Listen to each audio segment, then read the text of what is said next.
नमस्कार, news state Uttar Pradesh Uttarakhand देख रहे हैं आप। पहाड़ समाचार में मैं हूं आपके साथ पूजा खंडूरी। खबरों की शुरुआत बड़ी खबर के साथ। उत्तराखंड में टैक्स फ्री हुई है फिल्म पृथ्वीराज। यूपी के बाद अब उत्तराखंड में भी इस फिल्म को टैक्स फ्री कर दिया गया है। दरअसल फिल्म में अक्षय कुमार ने सम्राट पृथ्वीराज का किरदार निभाया है। बड़ी खबर इस वक्त की आपको बता रहे हैं। पहले उत्तर प्रदेश में इस फिल्म को टैक्स फ्री किया गया। सीएम योगी आदित्यनाथ ने ये फिल्म देखी अपनी कैबिनेट के साथ और अब उत्तराखंड में भी इस फिल्म को टैक्स फ्री कर दिया गया है।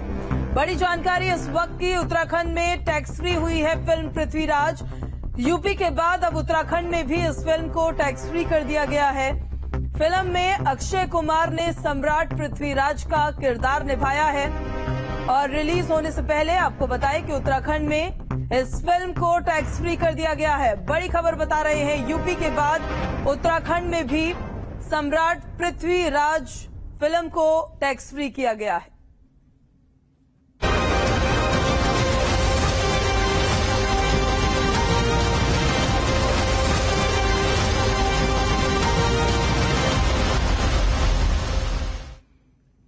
तो चंपावत का चक्रव्यूह है और कल आएंगे चंपावत उपचुनाव के नतीजे। सीएम पुष्कर सिंह धामी ने जीत का दावा किया है। कांग्रेस की तरफ से कैंडिडेट थी निर्मला गहतोड़ी, उनसे सीएम धामी का मुकाबला था। चंपावत उपचुनाव में इस बार 2% कम मतदान हुआ है। बड़ी खबर आपको बता रहे हैं। विधानसभा चुनाव की अपेक्षा 2% कम मतदान हुआ है इन उपचुनावों में। फरवरी 2022 में 65.99% मतदान प्रतिशत रहा था, लेकिन 31 मई को जो उपचुनाव हुए उसमें यह प्रतिशत 64.02 रहा।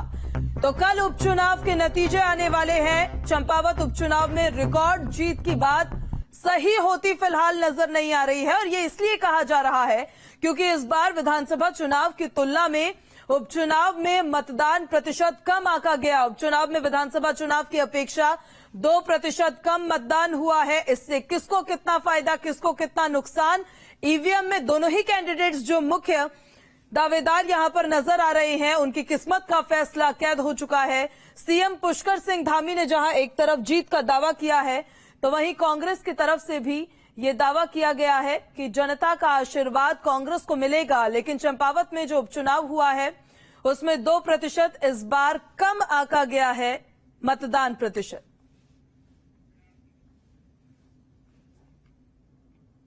और चलिए खबरों में आगे बढ़ते हैं। चंपावत उपचुनाव की हम बात कर रहे थे। चंपावत में हुए उपचुनाव की कल मतगणना होनी है, लेकिन उससे पहले बीजेपी ने कांग्रेस पर निशाना साधना शुरू कर दिया है।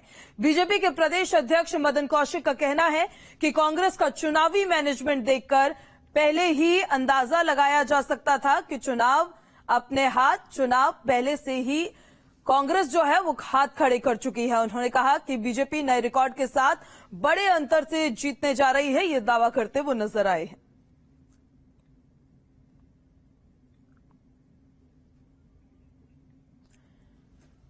तो चंपावत का कल नतीजा आएगा। उपचुनाव हुआ है चंपावत में और चंपावत के इस रण में आखिर चंपावत की जनता किसको चुनती है, इसका निर्णय कल होगा।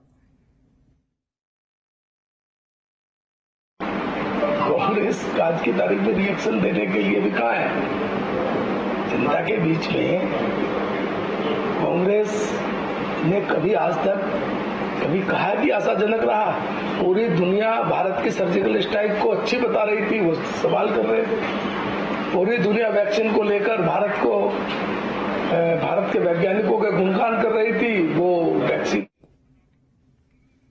तो विधानसभा चुनाव में 66% मतदान हुआ है। चंपावत के इस रण में दोनों ही पार्टियों की तरफ से यह दावा किया गया है कि जनता का आशीर्वाद उनको मिलेगा, लेकिन चंपावत की जनता किसको चुनेगी इसका फैसला कल होगा। इस बार 2% कम मतदान हुआ है। फरवरी 2022 में जब चंपावत विधानसभा सीट पर मतदान हुआ तो ये वोटिंग जो प्रतिशत था वो 65.99% रहा था, लेकिन 31 मई को जब उपचुनाव हुआ तो ये 64.02% ही रहा। उपचुनाव के नतीजे कल आने वाले हैं। चंपावत उपचुनाव में रिकॉर्ड जीत की जो बात कही जा रही थी वो शायद सही होती नजर नहीं आ रही है और ऐसा इसलिए कहा जा रहा है क्योंकि इस बार विधानसभा चुनाव की तुलना में उपचुनाव में मतदान प्रतिशत कम आंका गया।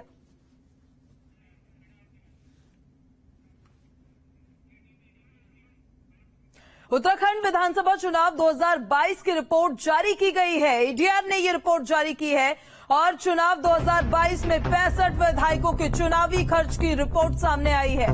बीएसपी विधायक सबसे कम खर्च किया गया है उनकी तरफ से। कांग्रेस विधायक का चुनावी खर्च सबसे ज्यादा। एसोसिएशन फॉर डेमोक्रेटिक रिफॉर्म्स ने विधानसभा चुनाव 2022 में चुनावी खर्च की रिपोर्ट जारी कर दी है। पिथौरागढ़ से कांग्रेस के टिकट पर चुनाव लड़ने वाले मायूक मेहर का चुनावी खर्च सबसे ज्यादा रहा, जबकि हरिद्वार जिले के मंगलौर सीट से बीएसपी के टिकट पर विधानसभा पहुंचने वाले सरबत करीम अंसारी के सबसे कम रुपए खर्च हुए हैं।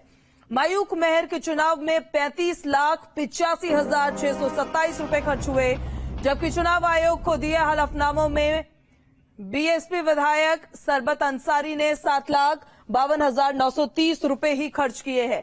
तो एडीआर की चुनावी खर्च की रिपोर्ट जो है वो सामने आ गई है। मायूक मेहर ने चुनाव में खर्च किया है 35 से ज्यादा लाख रुपए, 35 लाख से ज्यादा रुपए। पिथौरागढ़ सीट पर आपको बता दें कि 35 लाख से ज्यादा का खर्च आया। बीएसपी विधायक का चुनावी खर्च सबसे कम बताया जा रहा है।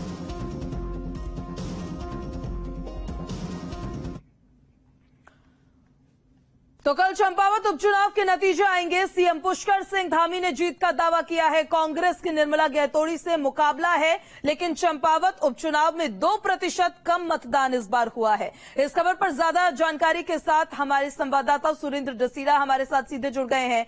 सुरेंद्र, चंपावत में उपचुनाव हुआ, उपचुनाव में इस बार 2% कम मतदान हुआ है। इससे किसको कितना बेनिफिट मिल सकता है, किसको कितना लॉस हो सकता है?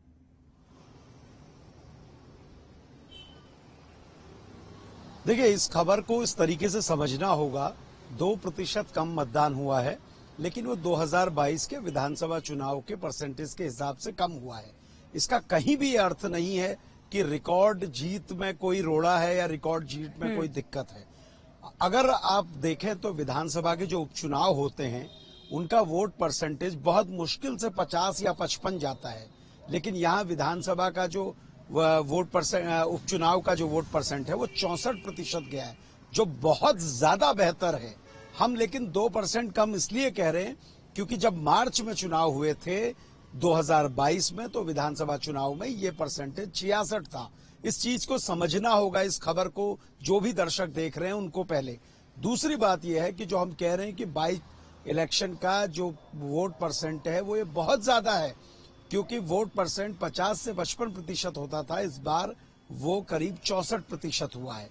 दूसरी बात यह है क्योंकि हम बनबसा से लेकर टनकपुर, चंपावत तमाम जगह लोगों से फीडबैक लेते रहे, वोटिंग के दिन लोगों से बात करते रहे, तो इसमें कोई दोहराई नहीं है कि पुष्कर सिंह धामी एक बड़ी प्रचंड जीत रहे हैं और हो सकता है कि पुराने रिकॉर्ड टूट जाएं। 35 से 40 हजार वोटों से ये जीत हो सकती है। पहाड़ की जो सीटें हैं उनमें वोट कम होते हैं।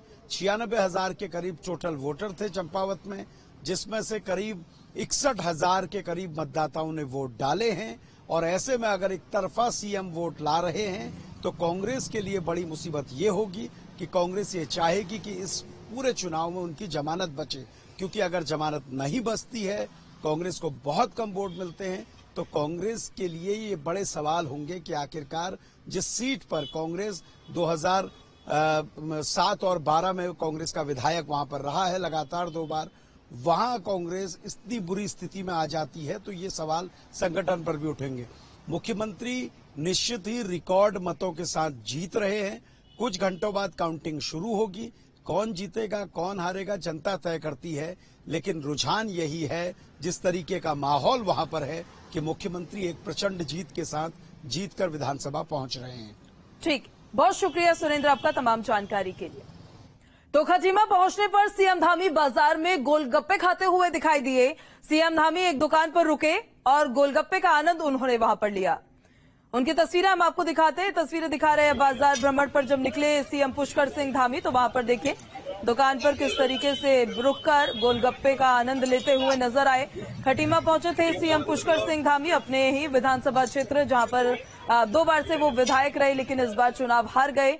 सीएम धामी जब यहां बाजार में निकले तो वहां पर लोगों से भी बातचीत उन्होंने की और गोलगप्पों का भी लुत्फ उठाते हुए सीएम नजर आए। एक दुकान पर रुके और गोलगप्पे का आनंद उन्होंने लिया। वहीं की तस्वीरें ये आपको दिखा रहे हैं जब बाजार भ्रमण पर सीएम पुष्कर सिंह धामी निकले। कल चंपावत में उपचुनाव के नतीजे सामने आएंगे। हालांकि जीत को लेकर दम भरते हुए सीएम धामी नजर आए हैं, लेकिन कल सभी की नतीजों पर नजर। और सीएम धामी ने मोदी सरकार के 8 साल के कार्यकाल को लेकर देहरादून में प्रेस कॉन्फ्रेंस की। मोदी सरकार की उपलब्धियों को गिनाया, साथ ही कांग्रेस की सरकार पर भी जमकर हमला बोला।